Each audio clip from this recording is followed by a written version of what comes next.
Good evening, everybody. It's me, Skin Glow and Afro, and I'm back to do another YouTube video. Now, I'm sorry I've not posted anything since Sunday, but yeah, I have another cold. It's taken over my system once again, but I'm just here to remind you lot who's in the UK that we have 5 hours left to vote in the general elections. So, you know, make sure to go out and vote. I'm about to go out and vote, even though it's pissing it down with rain. I'm still going to go and vote.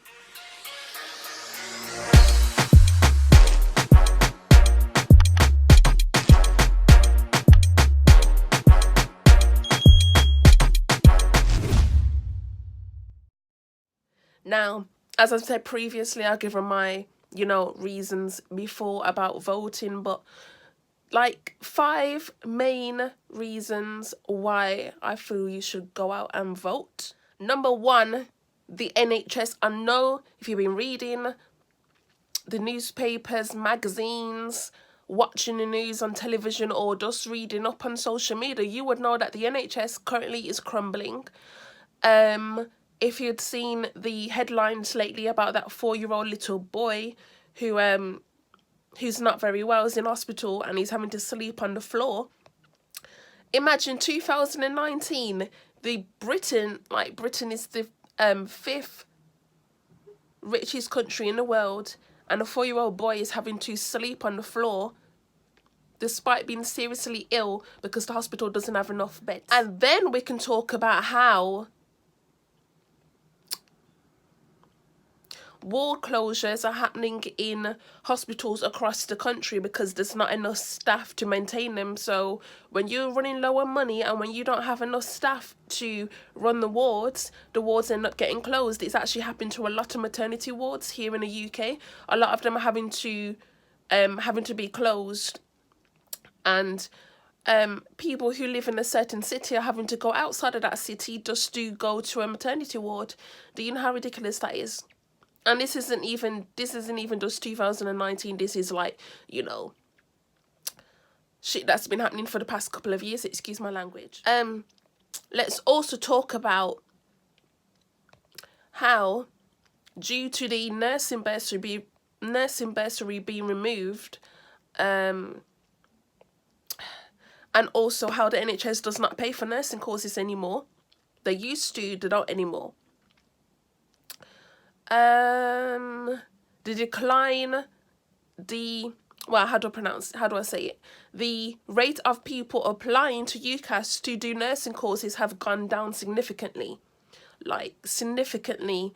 It's like high up there, man, high up there. Like, it's mad. And then another thing I can say, is about the whole Windrush era. Now, I have spoken about this multiple times about the whole Windrush situation, and I do feel that, this situation is not being resolved, and I don't think the Conservative Party are going to resolve it. Now, I'm not here to say vote Labour, vote Conservative Party, whatever. I'm just saying, considering how long this situation has been going on for, I don't think the Conservative Party will get the situation sorted out, because, as I said previously, people are dying right now, and it's ridiculous. How can you deport people out of this country, the same people who helped build up the NHS, the same people who built up this country after the World War II? These are the people you're deporting out. And this whole thing about citizenship is absolutely pathetic, because these people who I said in my citizenship video last week about how they were former British subjects, even though I hate that term, but just to be specific, former British subjects being deported out of this country because you're saying that they don't have citizenship, even though when they came over to this country, they technically did have citizenship, because at the time they came here to the UK, the countries that they came from were not independent at the time. And this is what I'm saying to you, This is what I'm saying to you.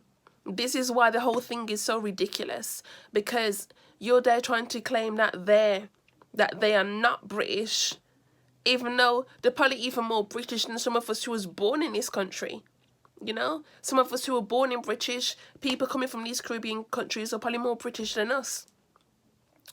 Now, that's not to say they don't appreciate where they came from. However, if they came over here to build up this country and your racist ass is telling them to come out of the country because they don't have citizenship, and you know full well that to apply for citizenship now, it's costing you 1K and upwards.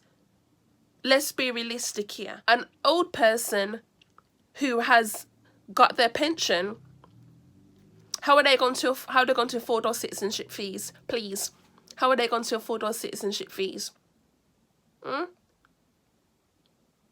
Let me know. Let me know. Just let me know.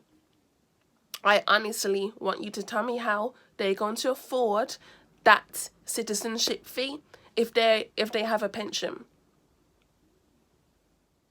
And of course, the final thing I wanted to talk about, of course, we cannot forget the Grenfell situation. We can't forget the Grenfell situation. The Grenfell situation was a catastrophe.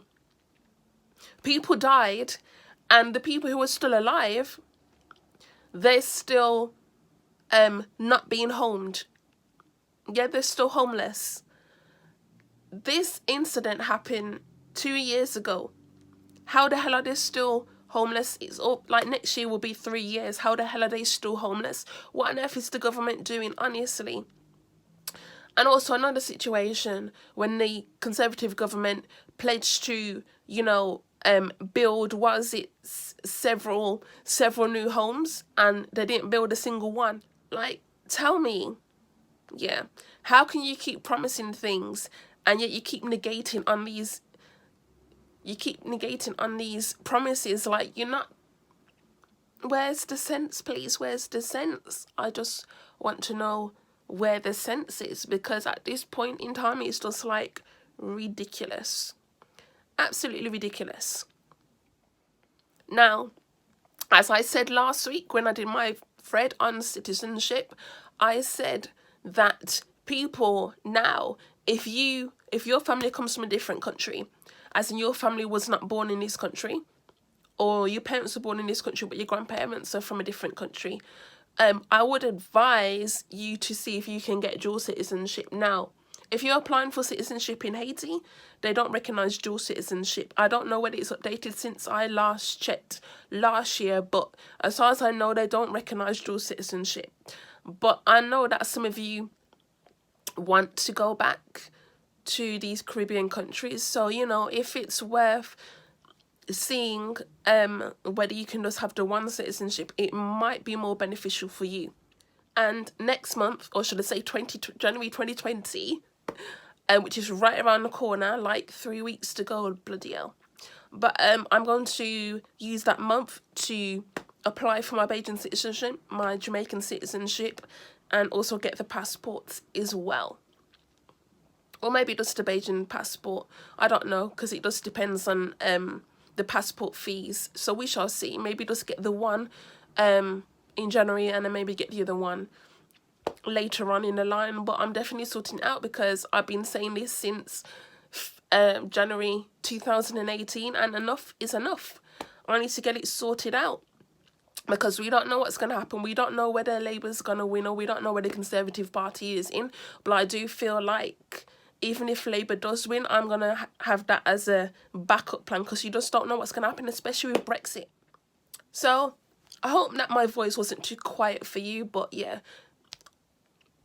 the cold is once again taking over my system. I can't believe this shit. I just had a cold last month, and now I have another one.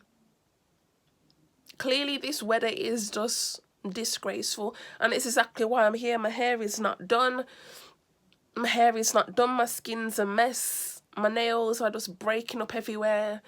Like, my lips are dry, just everything. Like, honestly, and my eyes are red up. Listen, yeah, because I've been sneezing so much. That's why my eyes are red and watery like this. I apologize for not coming on here prim and proper, but honestly, Keisha can't be bothered. So yes, let me know your thoughts down below, and if you've already voted today, let me know who you voted for. Alright, I shall see you tomorrow for some more YouTube videos. Alright, bye.